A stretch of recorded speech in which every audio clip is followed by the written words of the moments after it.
नमस्कार, आदाब, सत श्री अकाल, जय भीम, जोहार। मेरा नाम है नवीन कुमार। क्या केरल चुनाव से ऐन पहले कांग्रेस सांसद शशि थरूर का भाजपा से मोह भंग होने लगा है, या फिर नरेंद्र मोदी ने उनकी उम्मीदों को पूरा नहीं किया? उन्हें वो मिला नहीं जिसकी उम्मीद वो मोदी के प्रति आस्थाओं और अनुराग के प्रदर्शन से लगाए बैठे थे, इसलिए वो एक बार फिर से कांग्रेस में अपनी गुंजाइश टटोलने के लिए यू टर्न लेने की कोशिश कर रहे हैं। उन्होंने कहा है कि मैंने पार्लियामेंट में, संसद में कांग्रेस के किसी भी स्टैंड का कभी भी विरोध नहीं किया। एकमात्र मुद्दा ऑपरेशन सिंदूर था, जिस पर सिद्धांत के आधार पर मेरा स्टैंड अलग था। कोझिकोड में आयोजित केरल लिटरेचर फेस्टिवल के दौरान दर्शकों के सवालों के जवाब देते हुए थरूर ने कहा कि इस मामले पर मैंने बहुत मजबूत स्टैंड ले लिया था। मैं इसके लिए कोई माफी नहीं मांगूंगा। पहलगाम की घटना के बाद मैंने खुद इंडियन एक्सप्रेस में एक कॉलम लिखा था। मैंने इसमें कहा था कि ऐसी घटना को बिना सजा के नहीं छोड़ा जा सकता और इसका जवाब देना जरूरी है। उन्होंने कहा कि ऑपरेशन सिंदूर के मुद्दे पर कड़े रुख का कोई पछतावा नहीं है। भारत को विकास पर ध्यान देना चाहिए और पाकिस्तान के साथ लंबे संघर्ष में नहीं उलझना चाहिए। थरूर ने कहा कि किसी भी कार्रवाई को आतंकवादी शिविरों तक ही सीमित रखा जाना चाहिए। मुझे हैरानी हुई कि भारत सरकार ने वही किया जैसा मैंने सुझाया था, लेकिन इसी के साथ उन्होंने कहा कि मैंने कभी भी कांग्रेस पार्टी के मूल सिद्धांतों को न तो छोड़ा, न ही उनका विरोध किया। भाजपा और खुद प्रधानमंत्री नरेंद्र मोदी अक्सर नेहरू की आलोचना करते रहते हैं, जब तब। इस पर थरूर ने ऐसे लोगों को जवाहरलाल नेहरू का एक उद्धरण पढ़ने को कहा। नेहरू ने कहा था कि अगर भारत मर जाता है तो कौन जीवित रहेगा।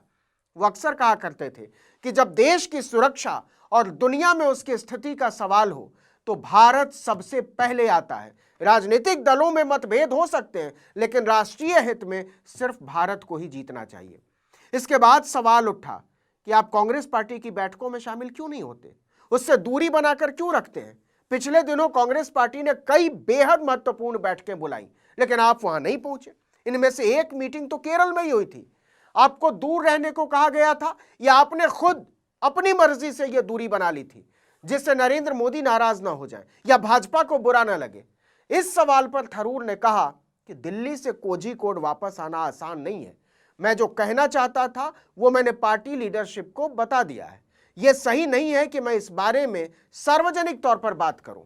उन्होंने कहा कि कहने को मीडिया कई बातें कह सकता है, कुछ सही हो सकती हैं, कुछ गलत हो सकती हैं, लेकिन हकीकत यह है कि मैंने पहले ही पार्टी लीडरशिप को बता दिया था कि मैं इसमें शामिल नहीं हो पाऊंगा। मीटिंग रद्द नहीं हो सकती थी और दिल्ली से कोझिकोड वापस आना आसान नहीं था। इस पर बहुत सारी कहानियां बना दी गई। थरूर ने कहा, मीडिया कह रहा है कि मैं नाराज हूं, मैं इस बारे में एक शब्द भी नहीं कहूंगा। मुझे एक बार पॉलिटिकल प्रोग्राम्स की वजह से जयपुर लिटरेचर फेस्टिवल छोड़ना पड़ा था। मैं ये लिटरेचर फेस्टिवल मिस नहीं करना चाहता था, इसलिए यहां आया हूं। सवाल है कि थरूर इतनी सफाई क्यों दे रहे हैं?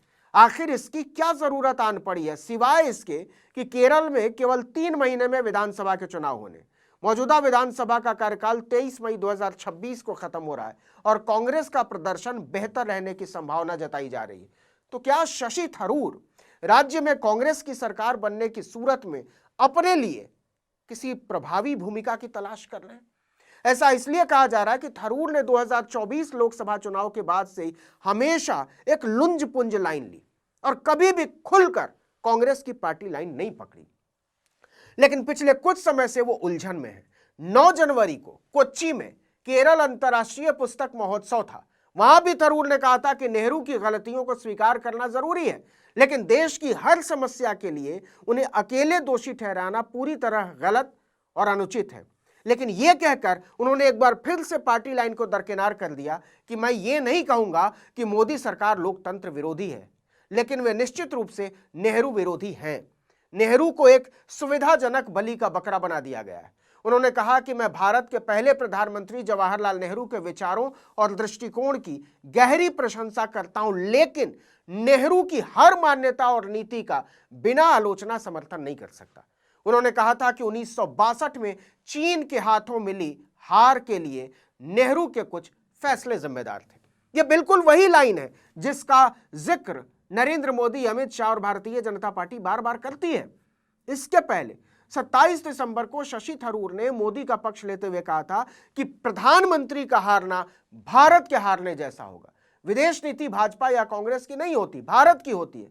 अगर राजनीति में कोई प्रधानमंत्री की हार पर खुश होता है तो वो भारत की हार की खुशी मना रहा होता है। भारत को पाकिस्तान से आने वाले सुरक्षा खतरों को हल्के में नहीं लेना चाहिए। यह वही समय था जब कांग्रेस पहलगाम और उसके बाद की घटनाओं के लिए नरेंद्र मोदी को कटघरे में खड़ा कर रही थी। खासकर अचानक से ऑपरेशन सिंदूर रोक देने पर राहुल गांधी ने नरेंद्र सरेंडर कहकर मजाक भी उड़ाया था। इसके पहले 25 दिसंबर को थरूर ने अवैध प्रवासियों पर सरकार के एक्शन को सही ठहराया था।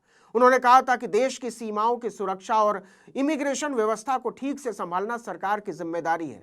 उस समय भी कांग्रेस पार्टी बांग्लादेशी प्रवासियों के नाम पर बंगाली मुसलमानों को जानबूझकर निशाना बनाए जाने को लेकर सरकार को घेर रही थी। इसके पहले 4 नवंबर को थरूर ने सनसनीखेज बयान देते हुए कहा था कि भारत में पॉलिटिक्स फैमिली बिजनेस है। भारत की वंशवादी राजनीति की आलोचना करते हुए एक लेख में उन्होंने लिखा था कि भारत में राजनीति फैमिली बिजनेस बन गई है। जब तक राजनीति परिवारों के इर्द गिर्द घूमती रहेगी तब तक लोकतांत्रिक सरकार का असली मतलब पूरा नहीं हो सकेगा। इसे सीधे सीधे गांधी परिवार पर निशाना माना गया। लेकिन इन सभी घटनाओं के बीच शशि थरूर की सोच को देखते हुए सवाल उठते रहे कि क्या वो भाजपा और नरेंद्र मोदी की सांप्रदायिक राजनीति को लेकर सहज महसूस करते होंगे, संघ को लेकर सहज महसूस करते होंगे? क्या वो अमित शाह को नेता मानने को तैयार होंगे? नरेंद्र मोदी और अमित शाह और राष्ट्रीय स्वयंसेवक संघ छोड़िए, क्या वो कभी सावरकर को स्वतंत्रता का नायक मानने को तैयार होंगे? इसका जवाब तब मिल गया जब शशि थरूर ने 10 अक्टूबर को ट्विटर पर एक पोस्ट लिखकर सावरकर पुरस्कार लेने से इनकार कर दिया और आयोजकों पर तीखा हमला बोला। उन्होंने कहा कि मैं ये अवार्ड लेने नहीं जा रहा हूं, मुझे इसके बारे में केरल में रहते हुए मीडिया रिपोर्ट से जानकारी मिली। शशि थरूर ने कहा कि आयोजकों ने बिना पूछे मेरे नाम की घोषणा कर दी, ऐसे में दिल्ली में होने वाले कार्यक्रम में शामिल होने का सवाल ही नहीं उठता। तो अब सवाल है कि शशि थरूर दिल से है किधर? कांग्रेस में, नरेंद्र मोदी के साथ बीजेपी में, या फिर दोनों के बीच में, और वो बस एक मौके की तलाश में है यह फैसला करने के लिए कि कूदा किधर जाए। इस वीडियो में इतना ही, लेकिन अगर आपने आर्टिकल 19 इंडिया को अब तक सब्सक्राइब नहीं किया है तो फौरन कर दीजिए, बेल आइकॉन दबाइए, घंटी जैसी आकृति लाइक कीजिए और कमेंट करके बताइए हमारा वीडियो आपको कैसा लगा। हमारा ट्विटर हैंडल है article19_India और मेरा ट्विटर हैंडल है नवीन जर्नलिस्ट। नमस्कार।